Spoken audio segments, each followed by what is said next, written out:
Why are people so much against the caste census? Like, what don't they like about it? Close to 4 lakh cases of discrimination are registered by the league, which comes to on an average about 14,000 cases per year. The history of the Dalits, the OBC, tribals, has just been eliminated. Part of the portion of the Manusmriti was burned. So that's the beginning of the civil rights movement. Thank you so much for coming. Well, thank you very much for inviting me to have an interaction. No, I wanted to talk to you about, particularly the caste census, how it's going, what your thoughts are, and also some of your ideas on education. Yeah. We agree on discrimination and the levels of discrimination in India. So I wanted to get a sense of what you're thinking. No, I also wanted to know the insight that you have got through your long march and new knowledge. Yeah. Like, I've had discussions with people about the caste census, where I'm saying, look, all we're doing is exposing the truth. Yeah. Nothing else. Yeah. And they will say to me directly that no, one must not expose this truth. Yeah. Oh, why not? Right? That unfairness is taking place in front of your face. You've got the constitution that says all Indians are equal. It is absolutely crystal clear what is going on, and you just don't want to accept it. The social situation of the scheduled caste or Dalit, I think it's a very auspicious occasion because the 20th March he started the Mahad agitation satyagraha to have an entry to the water, to the tank, and it resulted into violence. Yeah. As you rightly said, the Brahmin priest in the city of Mahad purified the water by putting the urine of cow and milk, and they purified the water because it was polluted because of the touch by Dr. Ambedkar and others. And then of course Dr. Ambedkar got very agitated about this and a lot of pain, anguish. Then they organized the second conference in March, where the part of the portion of the Manusmriti was burned by a Dalit saint and the Brahmin gentleman called Mahar. So that's the beginning of the civil rights movement and denial of civil and political and economic rights to the untouchables. That because of his effort, then the constitution had a provision for equal right, equal opportunity, non-discrimination. So we have the legal thing in place. But what is not placed is in the custom and religious belief of the high caste. I had a look at the atrocity data. If you take atrocity data, particularly I wanted to look at it from 2014 to 2022. Close to 4 lakh cases of discrimination are registered by the league under these two acts, Prevention of Atrocity Act, which comes to on an average about 14,000 cases per year and continuously. One of the reasons why scheduled castes continued to remain relatively more poor than OBC and high caste, that they don't have access to resources, land and business, but also whenever they want to get an access, there is a discrimination that they face. There is a completely flawed concept of merit, where I confuse my social position with my capability. Because for anybody to say that our education system or our bureaucratic entry systems are fair to Dalits and OBCs and tribals, I mean, that's just a complete fallacy, because they're culturally not connected to these communities at all. So the entire narrative is an upper caste narrative. This notion of merit is actually itself an unfair idea. Yeah. The roots of this basically in the caste system, and one has to recognize that the lack of any initiative by the high caste who practice discrimination against the caste system and institutional untouchability is the reason why the discrimination continues. You can say till independence formally in terms of rule, the untouchable did not have a right to land, right to business. Neither did the OBC. Yeah, the OBCs were certain caste of the OBCs were a peasant caste. Yes. That was from, in the Manusmriti they did not have any right to land, but by AD 700, the OBCs were allowed to cultivate the land as a owner and even as a tenant. But the untouchables did not have a right to own the land. But the point that I am making is that the untouchables did not have a right to resources, capital resources, business, and employment in the occupation of the high caste. Their only occupation was the casual manual labor for the high caste. Most of the untouchables were a slave caste, forced labor, attached labor, slave labor. We have given them instrument through which they can have political power, but that political power is not sufficiently backed by the economic power or even educational power. Institutional power. Institutional power. So as a result, they try to come together But at one stage or another, there are fragmentation, huge No, but fragmentation.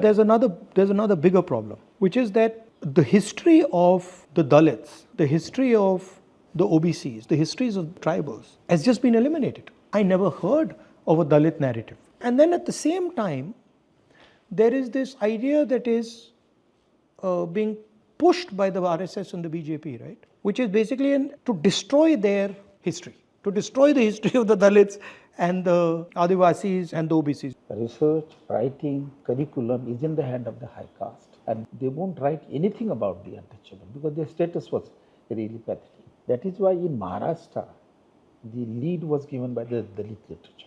Their views were not included into the curriculum. So what they did, they say, you don't believe us our life. So they began to write autobiographical writing. And one of the most classical academic writings then they have come. Daya Pawar, Namdev Dasar. They just produced their life, which the high caste could not then deny. And that is how the history, Dalit history began to... No, but that history is not available through the main education system. An upper caste boy or girl who's going to a school in New Delhi has no idea about this. That's how they can say things like, oh, I don't see any caste discrimination. Obviously, you don't see caste discrimination. In the curriculum now, you rightly mentioned that they are taking out those Ambedkar, Dalit Panther, discrimination. See, what they're doing, they've realized that they need to give lower castes an avenue. So what they've done is they've given the lower castes the avenue of representative politics. And they've said whoever wants to become MLA, whoever wants to become MP can become. In fact, we will make them. BJP will make them. And then what they've done is they've taken the power out of the representation system. And where is the power? The power is in the institutional framework except the representative framework.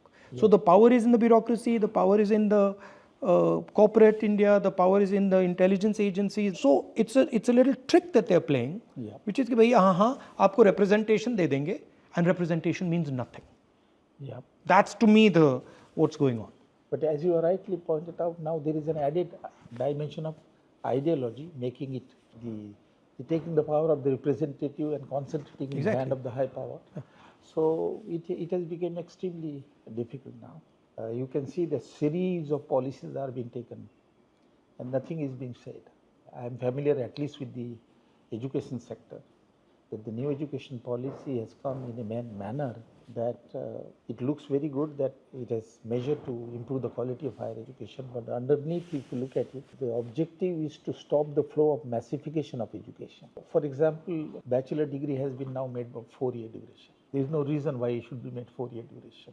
Now, additional 1 year means cost. So Dalit and poor people will only take 3-year bachelor, other will take 4-year bachelor. They'll be underqualified. They will be underqualified. In the market, if they go with 3-year bachelor and other go with 4-year bachelor, it is the 4-year bachelor which will go. So internal intention is not to push them up to the higher education. I think the most important point and difficult class for them is the one who writes and point out the situation. So stop the flow to the higher education. Then there is another way. So you think it's purposely done to stop Dalit mobilization? On the face of it, it doesn't look. But the internal meaning of that is the same. I think you look at the allocation to the higher education. In the 11th plan, when I was a chairman, Dr. Manmohan Singh increased the sales by 2% and increased the budget to the higher education 11 times more compared to the 10th plan. So that was his vision of higher education. Now you see a very drastic decline to allocation to the higher education, and there is a purpose behind that. My point will be, it will be necessary to understand the history and to understand the role of these people.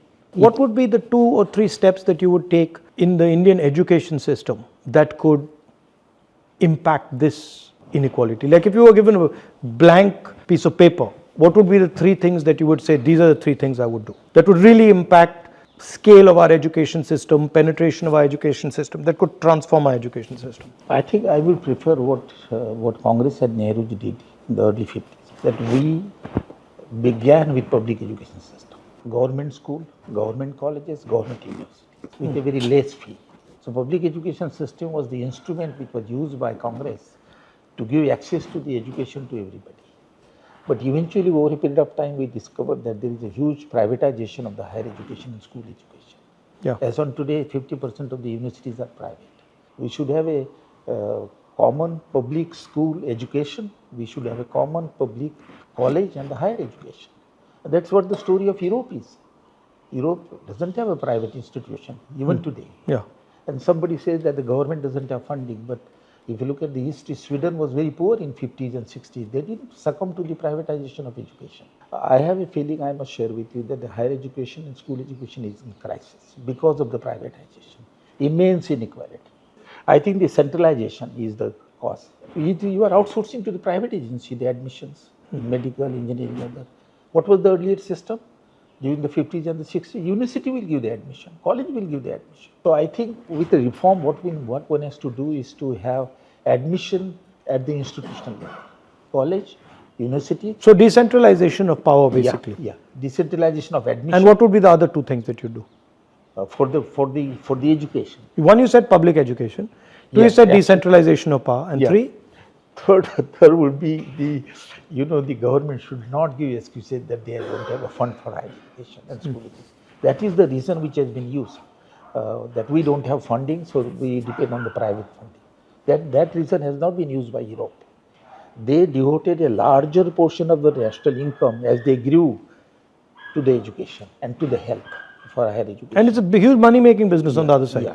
So I think the more resources to the higher education and school education, that we should revert back to the public education system at all level of education, and then the decentralized education system. In any case, the education is concurrent list. It's the state which hold the basic stay in the higher education and school education. Okay. What is your experience of this caste census? I think this is a very useful exercise. It has thrown up a data, very new data, extensive data. And you have the ownership of land, ownership of business, employment pattern, education level, income level, then access to civic amenities like housing, electricity, drainage. But I think the sort of a normal look, it seems to me that you get a pattern. Clear pattern. Clear pattern. The caste hierarchy, you get it. But I think the idea that truth of discrimination in India should be known to everybody. This is a powerful idea. Why are people so much against the caste census? Like, what don't they like about it? What is it that this creates this reaction? The answer is quite obvious, that it will expose the reality. Huh? it will, as you said, it will give the idea that who is monopolizing economic resources, who is monopolizing civic amenity and housing, who is monopolizing education, and that is the fear. Because it will throw the caste system in a modern form, and that they don't want. The reality, they don't want the reality and inequality based on the caste, the privileges that one particular section of high caste is enjoying, and the cost of the others, OBC and the untouchable, because the high caste benefited at the cost of denying equal right to others. So, as Dr. Ambedkar has put it very rightly, that the high caste are not against, in favor of inequality, they are opposed to equality. The principle is they are opposed to equality and they believe in firmly in inequality. There's certainly a capture of our system, education system, healthcare system, political system, bureaucratic system. So for me it's important that the truth of what is going on in India with regards to who has what access, who controls which institutions, who's where, to me that's a fundamental nationalist exercise. I think it's not supporting the caste census is actually anti-national, because what you're saying is that we're not ready to accept the truth of what is going on in our country. So I'm quite wedded to the idea of the caste census. I think we need to iterate it further, we need to deepen it, and we need to make it more sophisticated, and that's why you have the committee there, and I think it needs to be broad-based. Lovely to see you. Thank you. This is the recent book I got on discrimination, Oxford, Scheduled Caste in Indian Labour Market. This was the earlier one. This was the first on economic discrimination, and it gave creative wave.